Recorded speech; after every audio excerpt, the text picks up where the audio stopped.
Mirdita, faleminderit për prezencën tuaj. Në fakt, kam fjalë për një rast të pazakont dhe as pak normal në një demokraci serioze, sepse çështjet e koncerteve private duhet të ngelen të tilla, koncerte private të cilat duhet të jenë shqetësimi i organizatorëve se si shkojnë, sa harxhohen dhe sa fitojnë. Mirë po, pra shko sa nuk jemi një demokraci normale, na duhet edhe të tilla deklarata dhe qëndrime që kanë të bëjnë me koncerte private, por me fonde publike. Koncerti i Kanye West na paraqit gjithve si një investim privat, si një koncert i cili mbrohet nga ministrat që nuk do të harxojë asnjë para nga buxheti i shtetit, përkundrazi do të ishte një bum për turizmin në Shqipëri. Dhe sigurisht që askush nga ne nuk është kundër organizimit koncerteve apo ardhjes së artistëve ndërkombëtar në Shqipëri, për aq kohë sa është një aktivitet privat, për aq kohë sa financohet nga organizatorët dhe shitja e biletave, investimi i tyre janë çështje private e tyre. Sepse kjo duhet të ishte logjika e ekonomisë tregut dhe një demokracie normale e funksionale. Për javësh ne pam gjithë aparatin shtetëror, ministri, deputet, institucione që angazhohej për shitjen e biletave. Biles kishte qenë edhe temë diskutimi në mbledhjen e grupit parlamentar të Partisë Socialiste, teksa duhet të diskutonin hallet e qytetarëve, diskutonin si të shesim biletat e një koncerti privat. Pavarësisht kësaj, përsëri nuk reaguam sepse të gjithë e dinë që ata kishin zgjedhur të mos punonin për shqiptarët, dhe kjo ishte pjesë e normalitetit. Mirë po skandali vërtet filloi dje me aktin normativ. Qeveria ka vendosur që të japi 4,2 milion euro nga fondi rezervi i emergjencave me një akt normativ pikërisht për të financuar bojkotin që i bën me zgjedhje qytetarët shqiptar koncertit të Kanye West. Një fond duhet thënë që është në total 10 milion euro dhe i destinuar për emergjenca civile, për përmbytjet, për zjarret, për tërmetet, t'i jep gjysmën e këtij fondi, pa llogaritur hallet e mëdha që ka dhe përballet Shqipëria për një koncert privat dhe për një koncert i cili qytetarët e tu që janë duke protestuar kanë zgjedhur me vedije ta bojkotojnë si një shenjë që ti nuk i gënjen dot më me bukë dhe cirk dhe ti zgjedh që paratë e tyre t'i auçosh gjithsesi në fonde për koncertin e Kanye West. Kjo nuk është thjesht një zgjedhje e gabuar politike apo një shpërdorim i zakonshëm i tyre i parave të buxhetit, por kësaj radhe është edhe një shkelje e Kushtetutës së Republikës Shqipërisë.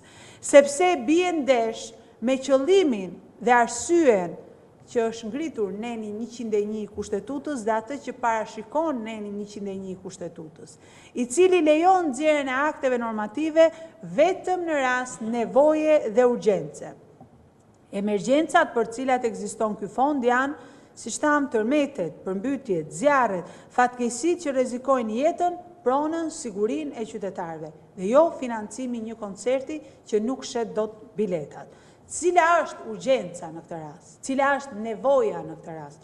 Mos shitja e biletave, mungesa e parave nga organizatorët, dështimi apo anullimi i koncerti që është anulluar dhe ka dështuar edhe në shtete tjera të Europës se kanë zgjedhur ta bojkotojnë edhe për deklaratat e tij antisemite. Dhe ne do duhet që të paguajmë paratë e qytetarëve shqiptar për të mbuluar një zgjedhje të gabuar dhe një dështim të qeverisë. Shqipëria ndërkohë vazhdon të mos ketë kapacitete të mjaftueshme për mbrojtjen civile. Vetëm këtë fundjavë u dogjën mijëra hektar ullishte pemtore pyje dhe zjarfiksit luftojnë me flakët me deg peme dhe me mjetet pamjaftueshme. Nuk i kemi ne kapacitetet për ndërhyrje nga ajri, por ndërkohë Shqipëria nuk zgjedh që të blejë një avion i cili hedh ujin dhe shpëton nga zjarret, por zgjedh të çojë tek Kanye West. E mbani mend tërmetin e vitit 2019. Asqen nuk ishin dhe erdhën nga Kosova.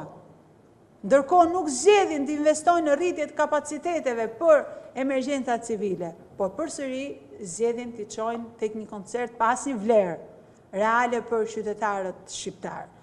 Mos të fillojmë me spitalet, nevojat në spitale, nevojat në arsim, pensionistët, kudo. Ti ke kudo mundësi për t'i shpenzuar në mënyrën e duhur ato 4,2 milion euro, por zgjedh t'i shpërdorosh dhe zgjedh t'i vjedhësh në një koncert privat. Akti normativ nuk mund të përdoret si mekanizëm për të anashkaluar kontrollin parlamentar sa herë që qeveria dëshiron të financojë një shpenzim në këtë rast të pajustifikuar. Nëse pranohet ky precedent, nesër çdo interes privat i Edi Ramës mund shpallet urgjencë dhe të paguhet me taksat e qytetarëve shqiptar. Për këtë arsye sot i bëj thirrje deputetëve të Kuvendit Shqipërisë, që të zbatojë detyrimin e tij kushtetues që ja kërkon neni 101 kushtetutës dhe të mos e miratojë këtë akt normativ. Deputetët nuk duhet të bëhen edhe një herë më shumë noterët e ngritjes kartonit të një vendimi që shkel kushtetutën, që shkel neni 101 të kushtetutës, cënon kuptimin e vetë fondit e emergjencave, por edhe tallë qytetarët shqiptarë. Shteti nuk mund të trajtojë si emergjencë një koncert privat, se kështu ka dëshirë Edi Rama. Ky është një test i radhës për respektimin e kushtetutës dhe për përgjegjësinë që duhet ketë qeveria dhe kuvendi për menaxhimin e parave të shqiptarëve. Sot qytetarët janë në protestë pikërisht se funksionojnë në modele të tilla ku paraja publike çohet pa pyetur, pa marrë përgjegjësi se ku po shkon, vetëm sepse ka dëshirë apo vetëm sepse ka dhënë një premtim Edi Rama. Dhe shikoni, ndoshta të vetmi kryeministër në botë që shkon dhe inspekton skena koncerti private ku do t'japi fonde publike. Ndaj qytetarët sot protestojnë, nesër do të protestojnë, çdo ditë do të protestojnë dhe ky kuvend ka detyrën të kthejë kushtetutshmërinë dhe të kthejë interesin publik si parsor në vendimarrjen e tij dhe në seancat plenare, gjë të cilën nuk po e bën. Faleminderit, nëse ka pyetje. Shumë faleminderit.